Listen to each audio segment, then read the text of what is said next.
Okay, I was recently asked to show my arrow collection. I really don't have much in as far as a collection of arrows. Most of my information is in the form of notes on arrows. I'll make arrows sometimes as patterns, and the ones that I've got here are the arrows that I've made out of reed, Phragmites reed, because the nodes make a difference in the arrow, right? So I've got to have a pattern, and these are all reproductions of real Native American arrows. I've made other types of arrows that are self arrows that are just plain wooden shafts, not composite, and some are composite, but I think I've shown that in a different video. Usually when I make those, they go out to whoever I'm making them for. I used to make them for people. I don't do that anymore.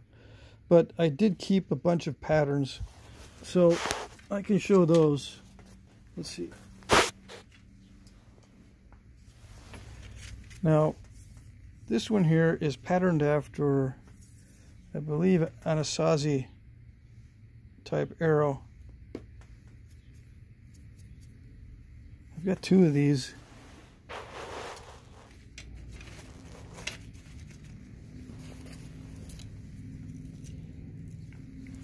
And I think they're different foreshafts, although I'm not sure. Most of my foreshafts that I make for these arrows out here, these Southwest types, are live oak. That's the heaviest wood I can get. But they've used other woods in the past. You know, the real ones have mountain mahogany or some other ironwood from the desert. Creosote bush sometimes, that kind of thing. But live oak is readily available to me, so that's what I use on these. Now, the nodes, like I said, are important on these arrows, and the way that the shoulders are made is important too. Most of these are very narrow and pointed here for the inside for these tangs. Let's see what I got here. I think that one's glued in. Yeah. Which is, I wouldn't do it that way because it rattles around inside the reed until you get to the very end, and then it matches up with the node. And it pushes up against the side of the node, and it stays rigid. It doesn't rattle around once it gets down to here. But if you look at the archaeological record, many of these are sharpened to a fairly decent point down here, so they'll fit inside the little recess in that wall of that node, in case there is a recess in there. Anyway, this is in a book by Jim Hamm and Steve Allely, and I usually just take notes from books and from the internet when I'm reproducing these arrows. That one's an Anasazi, so I just go to, if I want to make an Anasazi arrow, I have this one here. Now, I'm going to try to find this one.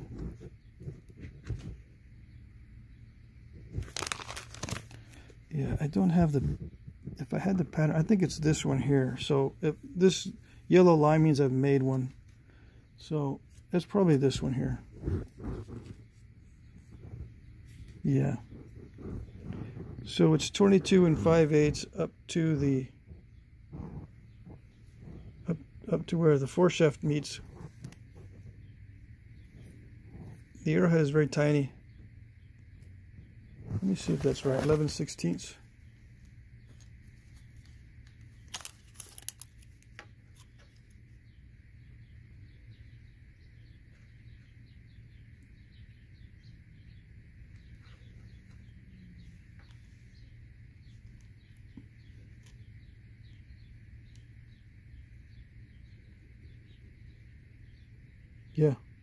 Yeah, that's it.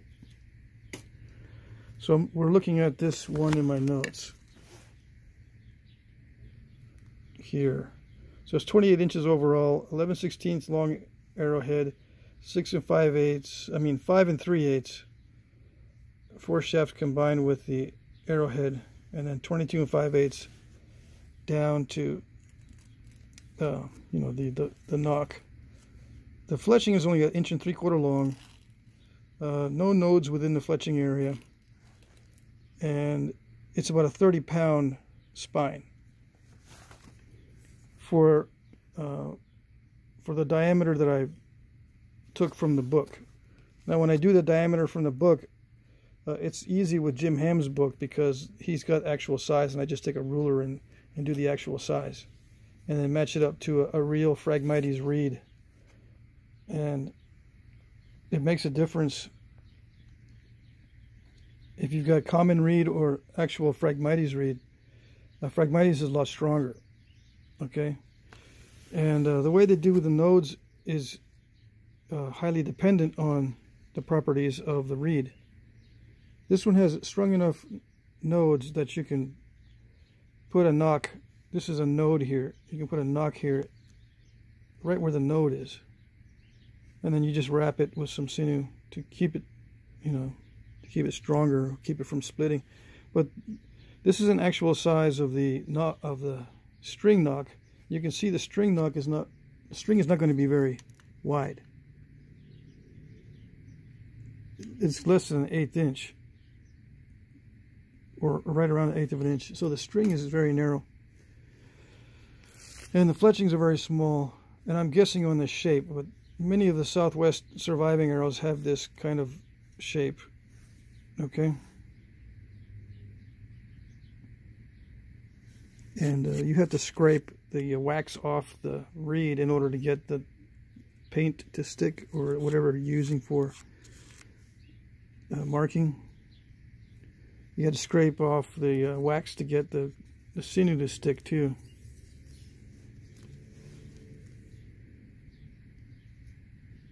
So this is as exact as I can get it, reproduction of that arrow.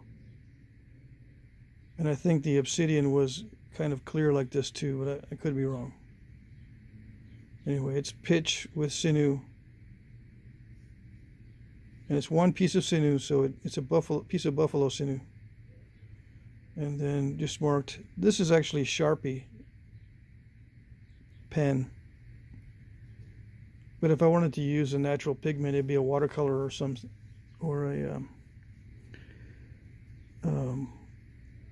an alcohol based with shellac. If I wanted to use natural stuff, but they didn't have shellac, of course, so they would use a water based type of paint back in the day. Okay, so that's that arrow. It gives you an idea of what's going on. I made two because there's two different variations of possibilities for the fletching, I think. And this is turkey tail, and this is turkey wing. And turkey feathers were used for Anasazi type arrows, I believe. I think turkeys were available back then. They were domesticated in that area. Okay. I think this is a defective one. Anyway, let's see.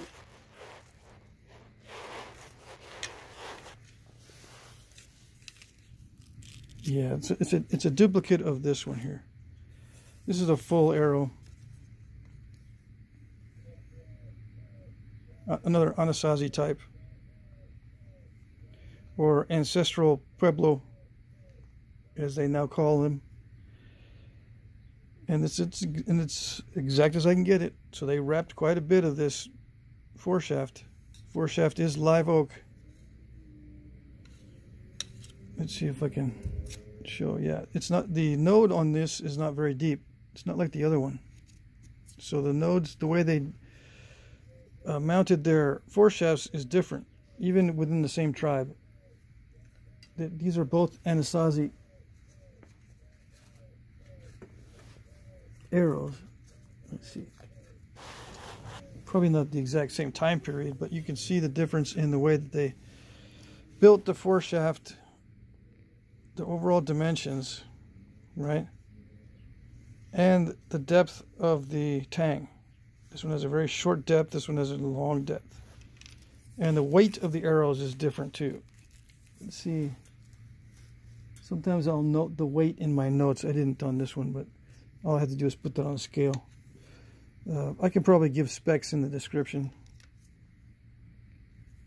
They're not very heavy. And they're a lot thinner than I would imagine they would be. Especially if they're hunting buffalo or any large game. These look like small game arrows. I don't know. Could be wrong. Especially when this one is only 30-pound spine. The bow is not going to be very powerful. Okay. This one has a 35-pound spine. It's the largest one here. 35 inches long. It's a 35-pound spine. Now the Nock, the way this Nock is made is interesting. There's a wooden insert, okay, but the cane is tapered. The Phragmites reed, the reed is tapered, and that Nock is inserted, and then that taper and where the insert is wrapped. So you can't see the transition when you look at it. When you just look at it in the photograph, it looks like it's all solid piece. Looks like one solid piece, like you might have had a big piece of wood here somehow grafted into the reed, but this is where they put the Nock insert here. And the width of this insert is the same as the hollow, right? But it expands slightly. So you have to carve it with a taper in order to put it into the rear of this reed. There's no nodes in here, okay? I don't think there's any nodes anywhere within the fletching area down here. It looks like there's one right there. So this one actually does have a node in the fletching area. But anyway, down here there's no node. So it kind of gives you a good option, because you can cut the reed almost anywhere and insert this Nock.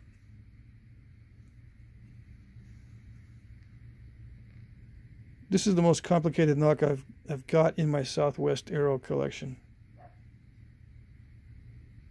where the reed is tapered and the insert is shaped in a very specific way, and then that junction is wrapped. Okay. Now these have been sitting in storage, so they might not be straight. That live oak has a tendency to warp quite a bit.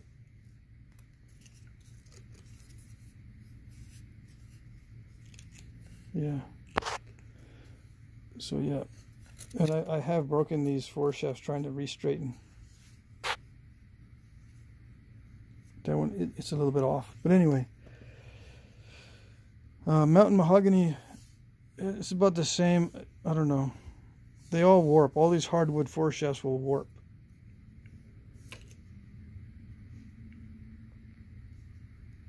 The reed will too. This reed is not as stable as river cane. River cane is very stable. Phragmites reed is not, especially with heat. With heat in the hot weather that we have here in the Southwest, these things will revert back to their original shape, at least part way. This is pretty good, because I try to start with as straight a reed as possible, right? The raw material is like this. This is the raw material I start with, and then I write notes on it. I write the spines. 44 pounds at 26 inches, 45 at 26. These are spans. 51 pounds at 26 inches. And you can see the walls on this are fairly thick. And this reed, this Phragmites reed, seems to only grow this way at altitudes above 2,000 feet. Because I've looked for reeds in lower altitudes and they're not nearly this thick. And the thinner ends are very, very thin. This has got substantial amount of wall thickness. All right. Now these are actually good ones. These are the good ones. I have ones that I can't even use because they're so bad. Not all reed is the same, right? These have these bulbous areas, especially right where it starts to grow, down near the ground. This one is, no, this one's got that bulb. I can't straighten them when they have these. I mean, I can, but they still have that bulge. It looks kind of funny. It does not match the pictures of the actual artifacts. This one I might be able to do something with. But I don't, I'm not able to use every single reed that I harvest, right? I just harvest a big batch and then sort them out. Because you can't really tell, because it has leaves, and you have to take the leaves off. I don't want to take the leaves off out in the field where I'm harvesting, so I just keep a batch of these that are kind of nasty and just save them just in case. Alright. So, Apaches, see, those are Anasazi, right? Let's see, do I have any other ones? I think I have one more Anasazi type. Yeah. This one has a wooden foreshaft. It's this one here. 30 3/4 inches long, 3 5/8 wooden. It's not actually a foreshaft, it's a point. It's the actual point. 27 1/8 up to the end of the main shaft. 40-pound spine and the fletching area. Okay. Yeah, I can always tell these Anasazi reproductions by the very short fletching, both in terms of length and height. Okay, and this is a simple node, a node type Nock, where I didn't pierce the node. I only sawed down to where it was enough for the string, but there is a node in there. Now some of these are plugged, but I think this one, well, it says I have a willow plug. So I may be wrong on the node there. Okay, the node is here then. Oh, I messed that one up. Okay, so yeah, I got it confused with the other one. Yeah, this one has the node down here. Okay.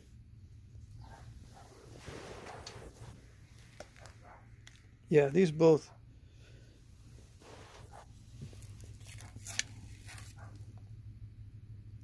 These have the nodes down here, right? They're not plugged.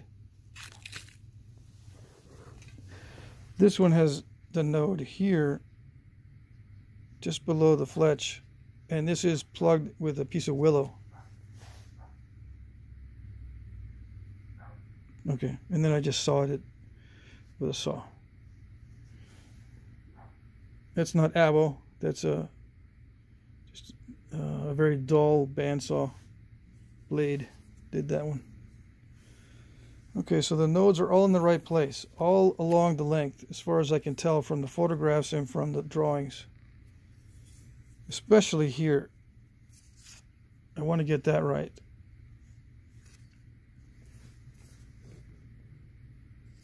Let's see.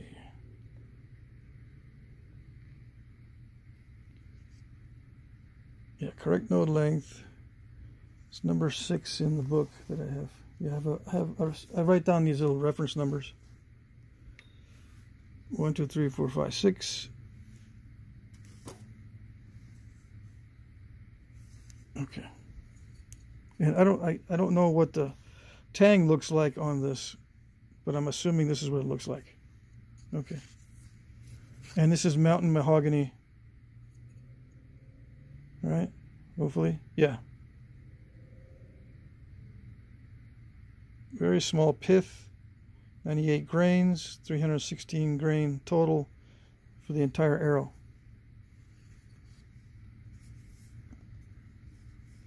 And it's a 40-pound spine.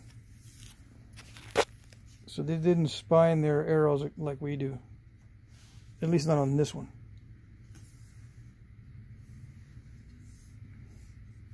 And I'm just taking it for granted that I got the correct diameter because I took it off the drawing. I didn't take it off an actual artifact. These little stripes, these zigzags are actually etched in. I took a sharp rock and etched that in. I painted it solid black and then I etched these in. I think that's how they did it.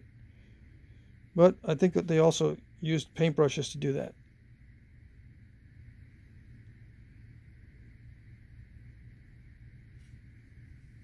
But you can do it either way, I suppose. It takes a long time to etch it in, but it lasts longer because you can use a more permanent binder and a more permanent pigment. When you do it solid like that, you can use a pitch or something else. Okay.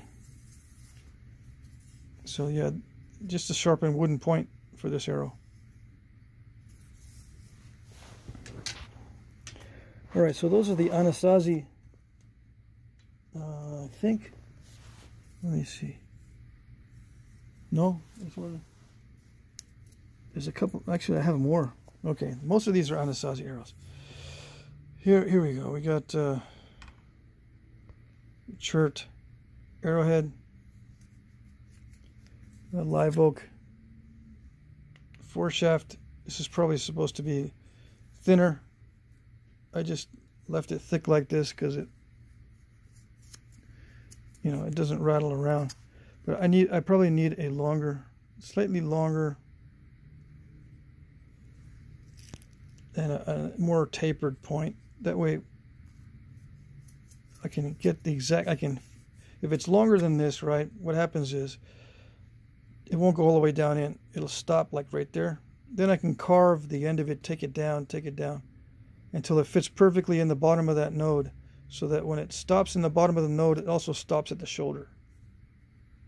I think that's how they were doing it. It's wrapped all the way, and I think there's a split on some of these, like on the Apache Arrows, they split these so that it grips the foreshaft. But on this one, I can't tell. Yeah, there is a split in this one. Now, I don't know if I did that by mistake or on purpose. I gotta look at my notes. Sometimes these will split by mistake. When you're fitting in the foreshafts.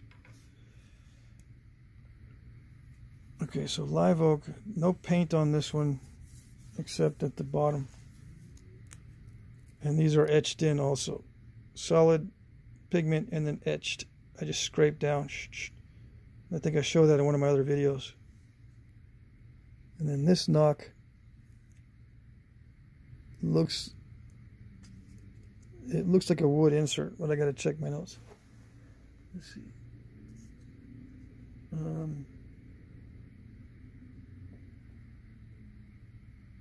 My notes doesn't say, but I think that's a wood insert.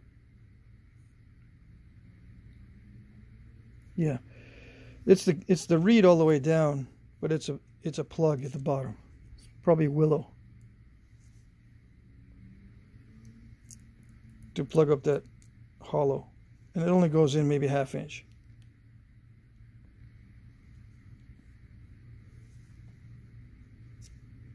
And the fletchings are laid on straight, no glue. As far as anyone can tell, none of these are glued to the shafts on these Anasazi arrows. And all the nodes appear to be correct. This has a lot of nodes in this particular type of arrow. It's extremely long. This one is 35 inches. Yeah. Just like the other one. These two are both very long. But they obviously have differences in design. Very different, even though they're from the same culture. The fletching is different, the spines are different, the weight's different, the number of nodes in the reeds that they choose is different.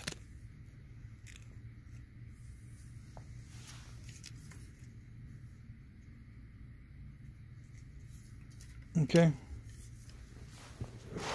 Let's see. One more Anasazi type arrow. This one's just a sharpened piece of wood for the arrowhead. And it feels glued in.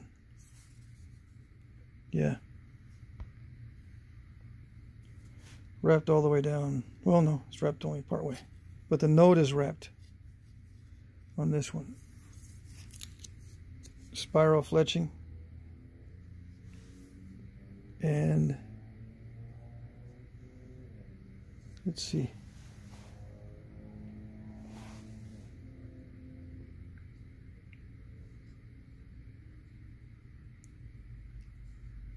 I think this is a wood plug, wood knock. Yeah, I think it's willow.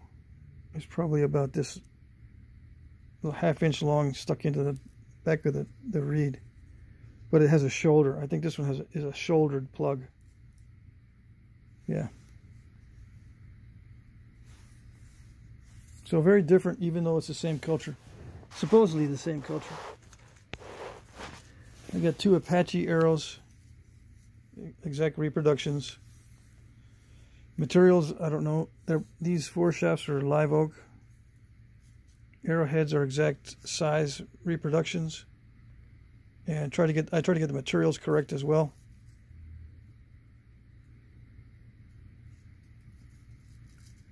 The way they create the notches on the arrows is different. The side walls of these notches have little points. See how that little point of wood sticks out on this one? This one doesn't. Okay, I couldn't find any on this particular set that had any wood showing. It's just pitch. This one has wood showing with not as much pitch as this. They're wrapped down at different distances. The one has a side notch. Desert Sierra probably. One is just a simple triangle, no notch in the middle. It's just a simple triangle. There's no basal notch. Slightly different configurations on the foreshafts. I make these straight because I don't have any evidence for otherwise. I just kind of guess on these. This one has a deep socket, and this is not so deep. Okay. And the deflection. One has like a little bit of an ornament, but the nocks for the string are similar. It just cut into the reed. And yeah, I don't see any evidence for wooden plugs on these, but I did put plugs on this one. But I did not plug this one. But you can see that there's a big void. I didn't plug this one because they left quite a bit of the reed exposed for the knock. So I figured, I don't know, maybe it's stronger that way. So I didn't plug it, but maybe I should have. Anyway. Let's see, these, for those of you that might be wondering about the spine on these, I don't know if I spined them.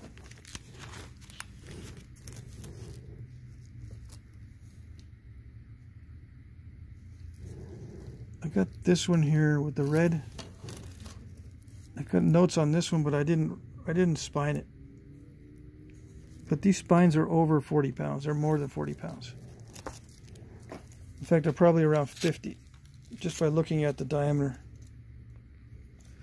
And the diameters are taken out of the book, Jim Hamm's book. So this one looks like it's about a 50 or 60 pound spine. This is probably a 40. This has got a large spine. It's also a longer arrow.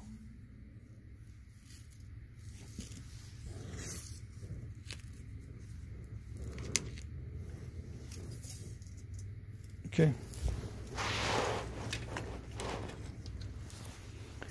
See, this one here, there's an unusual one.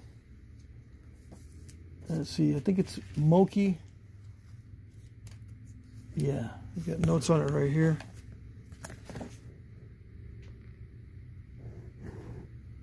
Hopi or Moki Indians, same thing, same tribe. Sagittate type shape arrowhead, 36 inches overall. Foreshaft hardwood covered with a gum, some kind of resin or gum. 12-inch foreshaft. And a bunch of notes on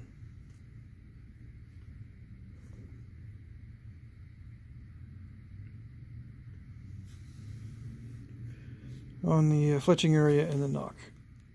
Okay, but it's taken out of a book. Let's see, which book is this one? It's an illustrated history by Otis, Tufton, Mason, bows, arrows, and quivers. Somehow the top got cut off of my notes. I don't know how that happened. Anyway, I tried to imitate the look of the resin. Try to get the exact dimensions on the arrowhead.